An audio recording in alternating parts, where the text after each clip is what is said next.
أعوذ بالله من الشيطان الرجيم. بسم الله الرحمن الرحيم. إنا أعطيناك الكوثر فصل لربك وانهر إن شانئك هو الأبتر. صدق الله العظيم.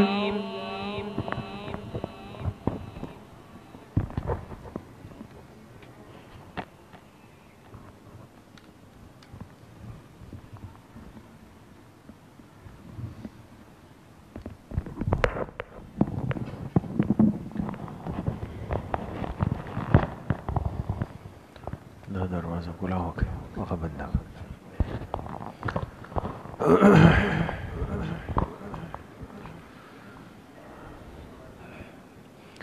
بسم اللہ الرحمن الرحیم. نحمده ونصلي ونسلم على رسوله الكريم. اما بعد فاعوذ باللہ من الشیطان الرجیم. بسم اللہ الرحمن الرحیم. وفوق كل ذي علم عليم. وقال رسول الله صلى الله عليه وسلم البركة مع أكابركم. صدق الله وصدق رسوله النبي الكريم. اللهم صل على سيدنا ومولانا محمد وعلى آل سيدنا ومولانا محمد وبارك وسلم. اللہ تبارک و تعالیٰ کا بہت بڑا کرم اور احسان ہے کہ ہم سب یہاں دین کی بات سننے کی نسبت سے جمع ہیں. اللہ پاک آپ سب کے اس آنے کو، اس بیٹھنے کو، سننے اور سنانے کو اپنی بارگاہ عالیہ میں قبول فرمائے اور ہم سب کے ظاہر و باطن کی اصلاح کا ذریعہ بنائے. اس دنیا میں اللہ پاک نے ہر طاقت کے اوپر ایک طاقت کو رکھا ہے. سب سے بڑی ذات، اصل ذات، ہر اعتبار سے کامل، اکمل اور مکمل ذات وہ صرف کس کی ہے؟ اللہ پاک کی ہے. اللہ تعالیٰ کی ذات ایک کامل ذات ہے جس کے لیے نہ کوئی فنا ہے، نہ کوئی نقص ہے، نہ کوئی عیب ہے، نہ کوئی کمی ہے، نہ کمزوری ہے، نہ محتاجی ہے. لیکن جتنی کائنات اللہ پاک نے پیدا فرمائی ہے اس کو اللہ پاک نے تقسیم فرمایا، اور اللہ کی ہر نعمت کے درجے ہیں، ہر نعمت تقسیم ہے. اسی لیے جو آیت میں نے آپ حضرات کے سامنے آیت کا ایک حصہ پڑھا نا، اس میں اللہ پاک کیا فرماتے ہیں؟ وَفَوْقَ كُلِّ ذِي عِلْمٍ عَلِيمٍ. ہر علم والے کے اوپر ایک علم والا ہے. اس لیے کہ جب علم اللہ کی ذات سے نکل کر مخلوق کی طرف آیا تو اللہ کا علم کامل ہے، اور اللہ کی ذات سے جب علم مخلوق میں آیا پھر اس کی تقسیم ہوئی ہے. پھر درجے کے اعتبار سے اللہ پاک نے اس کو تقسیم فرمایا. ہر پیغمبر جو دنیا میں آیا اس کے پاس سب سے زیادہ اپنے وقت کا علم ہوتا ہے، لیکن پھر جناب نبی کریم صلی اللہ علیہ وسلم کا علم وہ پوری کائنات میں سب پر غالب ہے. یعنی پوری کائنات اور انبیاء کا علم ایک پلڑے میں ہو جائے اور دوسرے میں جناب نبی کریم صلی اللہ علیہ وسلم کا علم ہو تو آپ کا علم ان سب پر غالب ہے، سب پر بھاری ہے. لیکن حضور علیہ السلام کے علم کے اوپر حقیقی علم کس ذات کا ہے؟ اللہ پاک کا. تو پوری کائنات تقسیم ہے ہر اعتبار سے. یہ تقسیم کیوں ہوئی؟ یہ انسان کی دنیا کی حفاظت کا بہت بڑا ذریعہ ہے، بہت بڑا ذریعہ ہے۔ اس لیے ہر امت کو ایک پیغمبر دیے گئے تاکہ امت کا رابطہ اپنے پیغمبر کے ساتھ ہو۔ پیغمبر جائے تو پیغمبر کے تیار کردہ نائبین ہوتے تھے، وہ امت کو سنبھالتے تھے۔ یہ ترتیب چلی آئی، اور جب یہ کائنات اپنے اختتام پر پہنچ رہی ہے تو اولین اور آخرین کے سردار خاتم الانبیاء محمد الرسول اللہ صلی اللہ علیہ وسلم تشریف لائے۔ اب چونکہ آپ کے بعد قیامت تک کوئی نیا نبی بن کر نہیں آ سکتا، اب آپ کی نبوت قیامت تک کے لیے ہے، اس بیچ میں کوئی نئی نبوت کا تداخل نہیں ہو سکتا ہے، دین نے چلنا ہے۔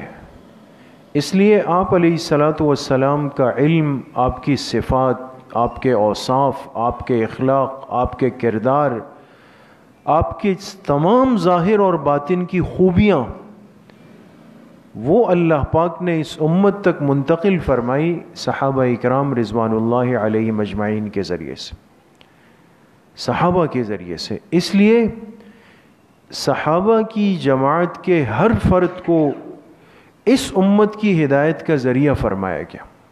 یہ جو حدیث ہم سنتے ہیں نا کہ حضور علیہ الصلاۃ والسلام نے فرمایا اصحابی کالنجوم فبأیہم اقتدیتم اہتدیتم، فرمایا میرے صحابہ کی مثال ستاروں کی طرح ہے، اور آگے فرمائے تم ان میں سے جن کی بھی پیروی کر لو، جن کی بھی، فبأی عموم کے لیے، جن کی بھی پیروی کر لو گے ہدایت پالو گے۔ یہ اس دنیا کی وہ واحد جماعت ہے، علماء نے لکھا ہے، جو اللہ کے پاک پیغمبر کے حصے میں آئی کہ من حیث الجماعت، جس کا ہر فرد ہدایت کا ذریعہ ہے۔ جس صحابی کے ساتھ انسان جڑ جائے وہ ہدایت کے راستے پہ آ جائے۔ تو یہ ترتیب اللہ نے کیوں رکھی، درجے کیوں رکھے؟ تاکہ امت کا ایمان، عقیدہ، اعمال، اخلاق یہ سب محفوظ ہو جائے دوستو۔ اسی لیے ہمارے بزرگ فرماتے ہیں کہ بڑوں کی سرپرستی میں رہنا بڑی عافیت ہے۔ کیا فرمایا؟ بڑوں کی سرپرستی میں رہنا بڑی عافیت ہے۔ انسان جب اپنے سر کے اوپر کسی کا ہاتھ رکھ لیتا ہے نا، ہاتھ رکھ لیتا ہے، یہ گویا کہ ایک عافیت کے سائے کے نیچے آ جاتا ہے، اس لیے کہ اللہ کا نظام یہ ہے، تقسیم اس طرح رکھی، اولاد کے لیے ان کے ماں باپ کو رکھا ہے، پھر ایک وقت آئے گا یہ اولاد ماں باپ ہوگی، ان کی اولاد ہوگی۔ یہ ترتیب کے ساتھ انسان کیوں چل رہا ہے کہ ایک بڑا ہوگا ایک چھوٹا ہوگا، پھر یہ چھوٹا بڑا ہوگا اس کے چھوٹے آئیں گے؟ کیوں؟ ہر زمانے میں چھوٹوں کے اوپر سرپرستی موجود ہو، اور یہ سرپرستی اگر صحیح ہو، اس کا انتخاب درست ہو جائے،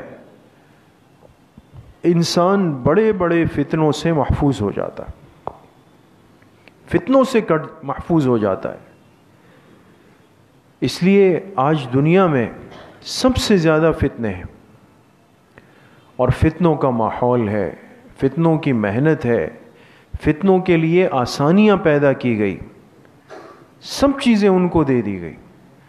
لیکن آپ غور کریں نا کہ کیا وجہ ہے کہ یہ امت، یہ دین، یہ دعوت، یہ محنت، یہ سلسلے یہ ختم نہیں ہو سکے؟ ورنہ جتنے اسباب، جتنے وسائل، جتنے ذرائع، جتنی کوششیں آج کی دنیا نے اس امت اور اس دین کو مٹانے کی ہے، اس سے پہلے کبھی نہیں ہوئی، کبھی نہیں ہوئی۔ تو ظاہر کی آنکھ سے دیکھا جائے تو ہمارے بچنے کا کوئی سبب اور کوئی وجہ سمجھ میں نہیں آتی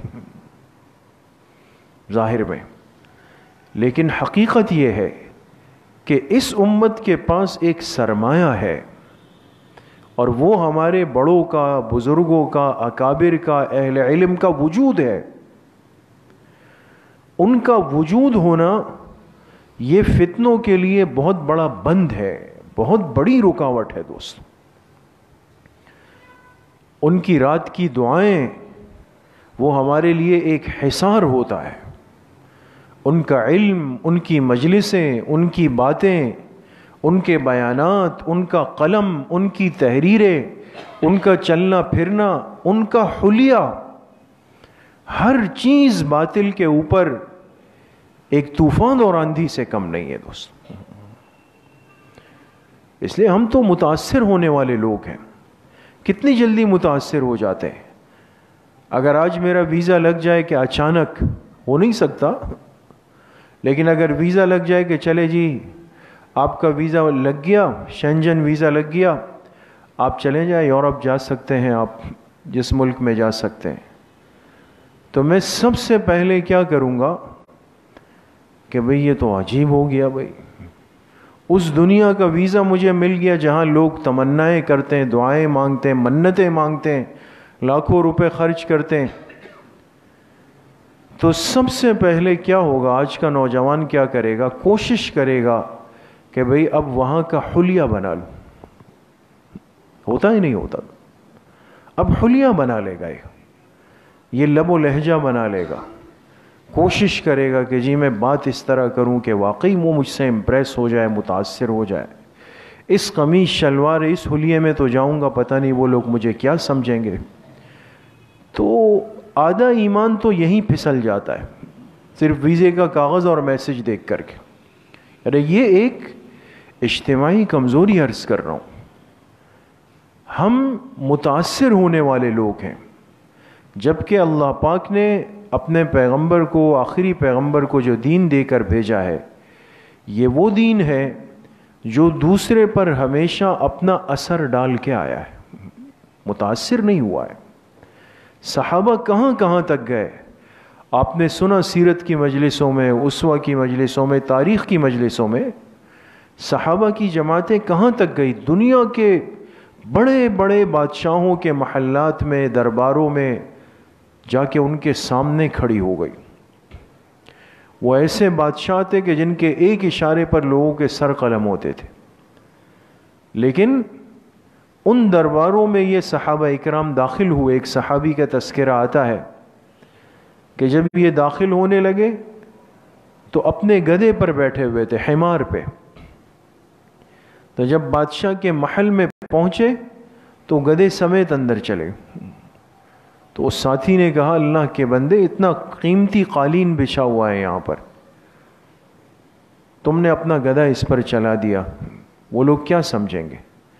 کہا یہ ایمان سے خالی لوگ ہیں، ان کی قیمت اس قالین سے بھی گری ہوئی۔ نہیں ڈرے، نہیں شرمائے کبھی بھی۔ اور حضرت حذیفہ ابن الیمان رضی اللہ عنہ جو بڑے درجے کے صحابی ہے، بڑے جلیل القدر صحابی ہے، جن کے لیے کیا فرمائے، صاحب السر لرسول اللہ صلی اللہ علیہ وسلم، تمام صحابہ میں حضور علیہ السلام کے رازدار صحابی، راز کی باتیں جن کے پاس، آپ نے ان سے سرگوشی میں باتیں فرمائی، اکیلے میں باتیں فرمائی۔ یہ وہ صحابی ہے جن کے پاس مدینہ کے منافقین کے نام تھے اور ان کو جنازوں میں دیکھا جاتا تھا۔ صحابہ فرماتے جب کوئی جنازہ آتا تو ہم سر اٹھا اٹھا کے دیکھتے تھے کہ آیا اس میں حذیفہ ابن الیمان ہے یا نہیں، اس لیے کہ اگر یہ نہ ہوتے تو ہم سمجھ جاتے کہ یہ ان میں سے ہے کہ جو منافقین میں سے، اتنے بڑے انسان ہیں۔ تو ان کے بارے میں آتا ہے کہ جب یہ گئے کسریٰ کے محل میں گئے، ان کے ساتھ باقی صحابہ بھی تھے، تو بادشاہ نے ان کے لیے دسترخوان بچھایا، کھانے کا دسترخوان۔ یہ بیٹھ گئے، کھانا شروع کیا، اور جب لقمہ اٹھا کے اپنے منہ کی طرف لے گئے تو اس میں سے ایک ٹکڑا نیچے گر گیا، نیچے گر گیا۔ اب مسئلہ یہ ہے، ہر مسلمان کو یہ معلوم ہونا چاہیے کہ اگر منہ تک ابھی لقمہ گیا نہیں ہے اور اس میں سے کچھ حصہ یا پورا لقمہ گر جائے اور نیچے دسترخوان یا برتن صاف ہو، تو حکم یہ ہے کہ اس لقمے کو دوبارہ اٹھا کے اس کو کھا لیا جائے گا. تو ان کے لقمے سے کچھ حصہ گرا, انہوں نے کیا کیا, وہ دوبارہ اٹھا کے کھا لیا. تو برابر والے نے ان کو کوہنی ماری اور کہا کہ بھئی جس محل میں بیٹھے ہوئے وہ اس کو بہت عیب سمجھتے ہیں کہ بھئی کوئی چیز زمین گر گئی ہاتھ سے نیچے اور آپ نے اس کو اٹھا کے کھا لی. یہ لوگ کیا کہیں گے کہ ایسے ندیدے اور پینڈو لوگ آ گئے یہاں پہ. تو انہوں نے جواب دیا, وہ آب زر سے لکھنے کے قابل ہے اور ہمارے لیے ایک سبق اور پیغام ہے کہ تربیت میں بنے ہوئے لوگ ایسے تھے. تو حضرت حذیفہ ابن الیمان رضی اللہ عنہ نے کیا فرمایا, اَأَتْرُكُ سنت حبیبی لِهَؤُلَاءِ الْحُمَقَاءِ, فرمایا کیا میں اپنے حبیب صلی اللہ علیہ وسلم کی سنت کو ان احمقوں کی وجہ سے چھوڑ دوں. ایسے بنے ہوئے لوگ تھے, متاثر نہیں ہوئے, اپنا تاثر چھوڑ کے آئے, ان پر اپنا اثر چھوڑ کے آتے تھے. وجہ اس لیے کہ بڑوں کی سرپرستی میں زندگی گزارنے کو عافیت سمجھا تھا. حضور علیہ الصلوۃ والسلام سے جڑنے کے بعد پھر آپ کا سب کچھ آپ کو اپنا مان لیا, جو آپ نے کہا وہ کیا, جس سے منع کیا رک گئے. یہی صحابیت ہے دوستو, کہ جہاں اپنی طبیعت, اپنا مزاج, اپنا ذوق وہ حضور علیہ الصلوۃ والسلام پر قربان ہو گیا. آج ہماری کمزوری ہے, ہم اس طبقے سے اور ان حضرات سے کٹنا چاہتے ہیں کہ جن کے زیر سایہ رہنے میں بہت بڑے فتنوں سے ہماری حفاظت ہے. بڑوں سے ہم بدظن ہوتے ہیں, علماء کے ساتھ اٹھنے بیٹھنے پر ہم مطمئن نہیں ہوتے. ہمیں عجیب لگتا ہے کہ پتہ نہیں اس حلیے میں دنیا مجھے کیا دیکھے, کیا سمجھے گی. نہ وہ دینی حلیہ آج مجھے پسند ہے, نہ دین والوں کی نسبت آج پسند ہے, نہ دین والوں کی سرپرستی آج مجھے پسند ہے, نہ ان کی نسبت صحبت اور تعلق آج مجھے پسند ہے. تو اس کا نقصان یہ ہے کہ جو فتنہ اٹھ کر میری طرف آتا ہے میں بہت آسانی سے جا کر اس کے سامنے گر جاتا ہوں. اس لیے میرے عزیز و دوستو, بھائیوں اور بزرگوں, فتنوں کے اس دور میں ہمارے لیے آسان اور مؤثر راستہ وہ کیا ہے کہ اپنے اکابر اہل اللہ اور بزرگوں کی سرپرستی میں ہم اپنے آپ کو حوالے کریں. یہ اپنے آپ کو دے دینا, یہ بہت بڑے فتنوں سے گویا انسان اپنے آپ کو محفوظ کر لیتا ہے. یہ حفاظت ہو گئی, یہ وہ مضبوط چار دیواری ہے کہ جس میں اندر آنے والا محفوظ ہو جاتا ہے. دوستو, تو دنیا کس رخ پہ چل رہی ہے, دنیا کی ریت کیا ہے, دنیا کا مزاج کیا ہے, دنیا کہاں تک چلی گئی, دنیا کیا کیا چیزیں بنا رہی ہے, سب کچھ بن جائے گا, سب کچھ بن جائے گا. لیکن اگر ایک مومن اپنا دل نہیں بنا سکا, یہ ناکام ترین انسان ہے. اور یہ سب کچھ نہیں بن سکا لیکن مومن بندے نے اپنا دل بنا لیا, یہ دنیا کا کامیاب ترین انسان ہے. دوستو, اس لیے میرے عزیز طلبہ اور میرے محترم دوستوں بزرگوں, اپنے آپ کو ایسی نسبت کے ساتھ آج جوڑنے کی ضرورت ہے کہ جو ہمارے لیے عافیت کا بہت بڑا ذریعہ ہے. اپنے اکابر سے, اپنے علماء سے, اپنے بزرگوں سے, دعوت کے حلقوں سے, مسجد کے ماحول سے آج جڑنے کی اشد ضرورت ہے. اور جب انسان اس ماحول سے جڑ جاتا ہے تو خود بخود حفاظت کا ایک سلسلہ اللہ پاک شروع فرما لیتے. کوشش کریں گے انشاءاللہ. اللہ پاک مجھے بھی آپ سب کو صحیح عمل کی توفیق نصیب فرمائے. وآخر دعوانا ان الحمد للہ رب العالمین.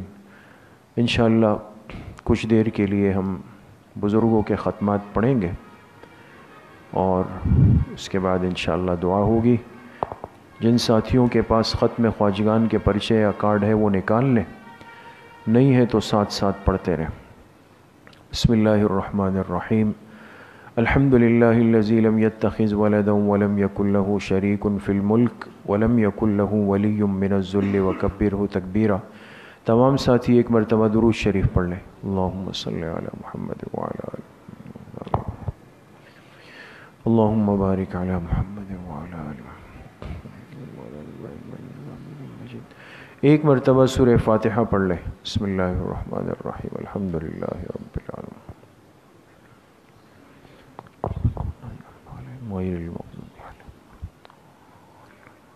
ایک مرتبہ درود شریف پڑھ لیں۔ اللہم صلی علی محمد وعلی آل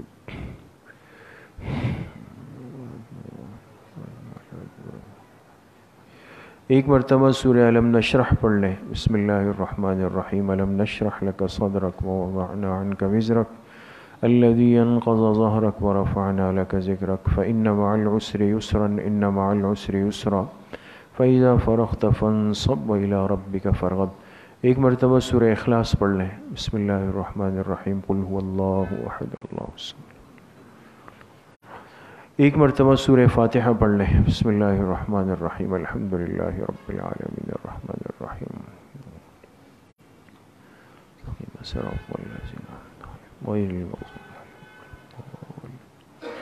ایک مرتبہ درود شریف پڑھ لیں۔ اللہم صلی علی محمد وعلی آل محمد۔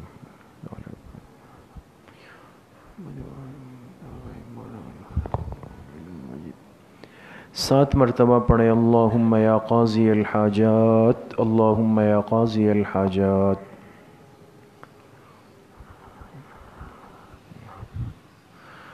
7 مرتبہ پڑھیں۔ اللہم یا کافی المہمات اللہم یا کافی المہمات۔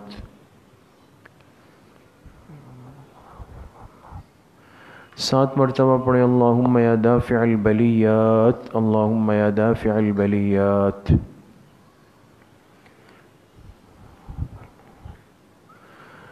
7 مرتبہ پڑھیں۔ اللہم یا شافی الامراض اللہم یا شافی الامراض۔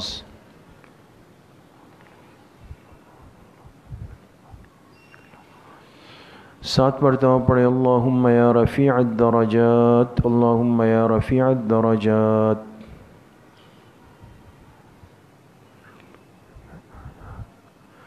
7 مرتبہ پڑھیں۔ اللہم یا مجیب الدعوات اللہم یا مجیب الدعوات۔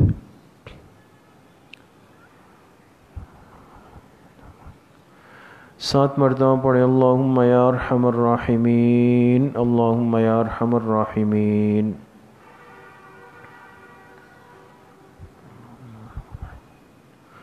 ایک مرتبہ درود شریف پڑھ لیں۔ اللہم صلی علی محمد وعلی آل۔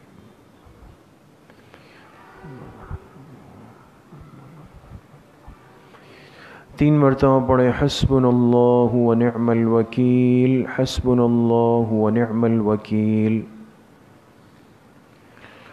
ایک مرتبہ درود شریف پڑھ لیں۔ اللہم صلی علی محمد وعلی آل۔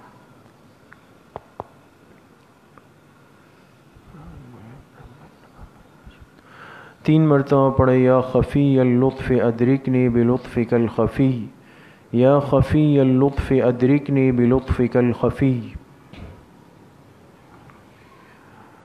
ایک مرتبہ درود شریف پڑھ لیں۔ اللہم صلی علی محمد وعلی آل۔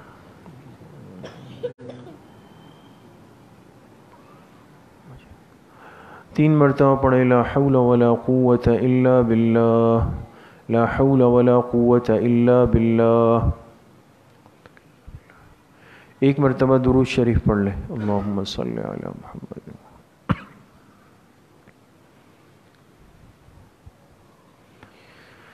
3 مرتبہ پڑھیں۔ ذالک فضل اللہ یؤتیہ من یشاء واللہ ذو فضل علی المؤمنین ذالک فضل اللہ یؤتیہ من یشاء واللہ ذو فضل علی المؤمنین۔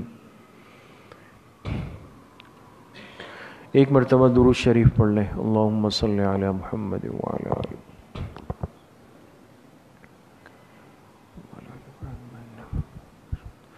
3 مرتبہ پڑھیں۔ یا لطیفا بخلقہ یا علیما بخلقہ یا خبیرا بخلقہ الطف بنا یا لطیف یا علیم یا خبیر یا لطیفا بخلقہ یا علیما بخلقہ یا خبیرا بخلقہ الطف بنا یا لطیف یا علیم یا خبیر.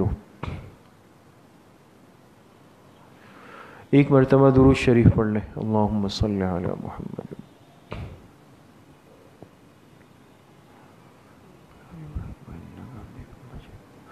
تین مرتبہ پڑھیں انا للہ و انا الیہ راجعون.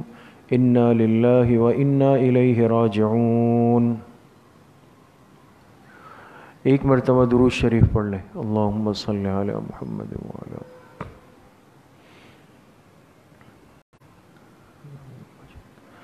تین مرتبہ پڑھیں اللہ ولی الذین آمنوا. اللہ ولی الذین آمنوا. ایک مرتبہ درود شریف پڑھ لیں. اللہم صلی علی محمد وعلی.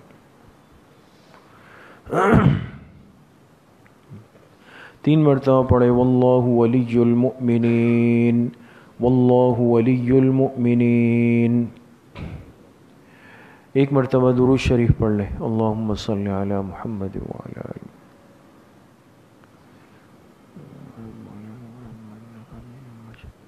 تین مرتبہ پڑھیں رب اغفر وارحم وانت خیر الراحمین. رب اغفر وارحم وانت خیر الراحمین. ایک مرتبہ درود شریف پڑھ لیں. اللہم صلی علی محمد وعلی آلہ.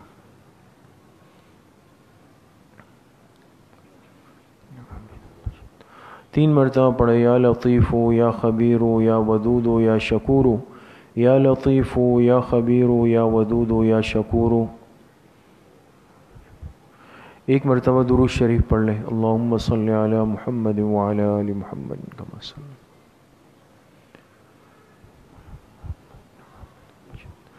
تین مرتبہ پڑھیں واعف عنا واغفر لنا وارحمنا انت مولانا فانصرنا علی القوم الکافرین.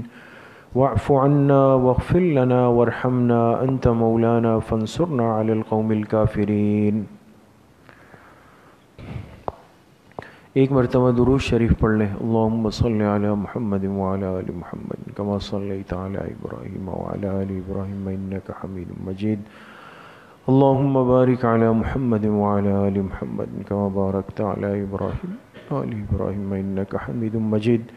جتنے ختمات مبارکہ پڑھے گئے اس کا ایصال ثواب ہم جناب رسول اللہ صلی اللہ علیہ وسلم کو آپ کی قبر مبارک میں اور آپ کے واسطے وسیلے سے پوری امت مسلمہ کو بالخصوص صحابہ اکرام خلفائے راشدین تابعین تبع تابعین اس امت کے مفسرین محدثین مجتہدین فقہاء ائمہ اربعہ سلاسل اربعہ سلسلہ نقشبندیہ قادریہ چشتیہ سہروردیہ کے اپنے تمام مشائخ بزرگوں کو اپنے تمام اساتذہ اکرام والدین دوست احباب رشتہ دار اعزاء اقارب جن جن کے ہم پر حقوق اور احسانات ہیں بالخصوص اپنے حضرت والد صاحب رحمۃ اللہ علیہ کو ان تمام ختمات کا ایصال ثواب کرتے ہیں. اللہ پاک ان تمام حضرات کو ہستیوں کو اپنی شان کے مطابق پورا پورا اجر اس کا نصیب فرمائیں. اب کچھ دیر کے لیے ذکر قلبی کریں گے مراقبہ کریں گے. تمام ساتھی اپنی آنکھوں کو بند کر دیں سروں کو جھکا دیں دلوں کی طرف متوجہ ہو جائیں. کوشش کریں کہ زبان کو تالو سے لگا دیں اور یہ تصور کریں کہ اللہ کی بارگاہ سے انوارات فیوزات تجلیات وہ میرے دل پہ وارد ہو رہے ہیں اور میرے دل میں سما رہے ہیں. اس کی برکت سے میرے دل سے گناہوں کا میل کچیل زنگ ظلمات قدورات سب نکل رہا ہے اور میرے دل کی ہر دھڑکن کہہ رہی ہے اللہ اللہ اللہ.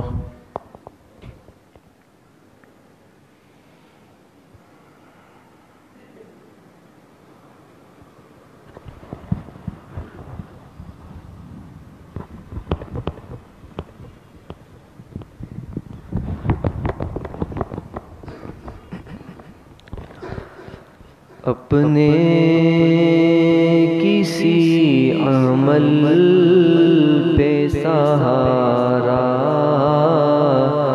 ہی نہیں ہے. اپنے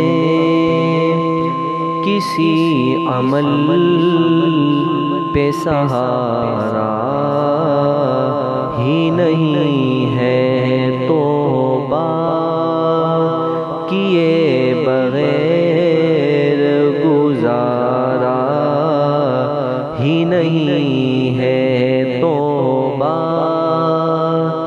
کیے بغیر گزارا ہی نہیں ہے۔ سنتا بھی ہے سوال وہ، دیتا بھی ہے جواب، سنتا بھی ہے سوال وہ، دیتا بھی ہے جواب۔ غافل ہے تو کہ دل سے پکارا ہی نہیں ہے، غافل کسی عمل پہ سہارا ہی نہیں ہے، توبہ کیے بغیر گزارا ہی نہیں ہے۔ اس کے سوا جھکائے کسی عمل پہ سہارا ہی نہیں ہے۔ محشر میں منہ دکھائیں گے آقا کو کس طرح، محشر میں منہ دکھائیں گے آقا کو کس طرح۔ آقا نے گر کہا یہ ہمارا ہی نہیں ہے، آقا نے گر کہا یہ ہمارا ہی نہیں ہے، اپنے کسی عمل پہ سہارا ہی نہیں ہے، توبہ کیے بغیر گزارا ہی نہیں ہے، توبہ کیے بغیر گزارا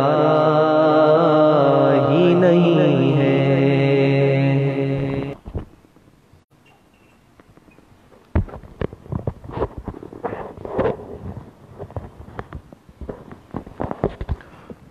لا الہ الا اللہ محمد رسول اللہ، الحمدللہ رب العالمین، والصلاة والسلام علی سید الانبیاء والمرسلین سیدنا و مولانا محمد وآلہ واصحابہ اجمعین۔ یا اللہ یا ارحم الراحمین، ہمارے صغیرہ کبیرہ ظاہراً باطناً ہر طرح کے گناہوں کو معاف فرما دے۔ یا اللہ ہمارے اس کچھ دیر کے بیٹھنے کو، اس مجلس کو، اس ذکر کو، اس مراقبے کو اپنی بارگاہ میں انتہائی درجے میں قبول فرما دے۔ یا اللہ جتنے طلباء، جتنے ساتھی، جتنے احباب محبت سے تشریف لائے، اللہ اپنی شان کے مطابق سب کو دارین کی خوشیاں، برکتیں، وسعت، سعادت نصیب فرما دے۔ ایک ایک طالب علم کو یا اللہ علم نافع کی دولت سے مالا مال فرما دے۔ یا اللہ پوری زندگی اپنے ذکر کے ساتھ جڑ کر رہنے کی، اپنی زبان اور دل کو معطر رکھنے کی یا اللہ توفیق نصیب فرما دے۔ ظاہر اور باطن کے فتنوں سے، امراض سے، بیماریوں سے، گناہوں سے یا اللہ ہم سب کی حفاظت فرما دے۔ یا اللہ مخلوق کی محتاجگی سے محفوظ فرما دے، صرف اپنے در کی محتاجگی یا اللہ نصیب فرما دے۔ برکتوں والی زندگی، برکتوں والا مال، برکتوں والا رزق، برکتوں والی صحت، برکتوں والی اولاد، برکتوں والی رہائش یا اللہ ہم سب کو نصیب فرما دے۔ جتنے مرحومین مرحومات دنیا سے چلے گئے یا اللہ سب کی مغفرت فرما دے۔ ایک ساتھی نے کہا ان کی والدہ بیمار ہے، دعا فرمائے اللہ پاک ان کو شفائے کامل عاجل نصیب فرما دے۔ ہم سب کا خاتمہ بالایمان و بالخیر نصیب فرما دے۔ ہماری دعاؤں کو اپنے فضل و کرم سے، فضل و رحمت سے اپنی بارگاہ میں قبول و منظور فرما دے۔ وصلی اللہ وسلم علی نبینا محمد وآلہ وصحبہ اجمعین برحمتہ۔ السلام علیکم۔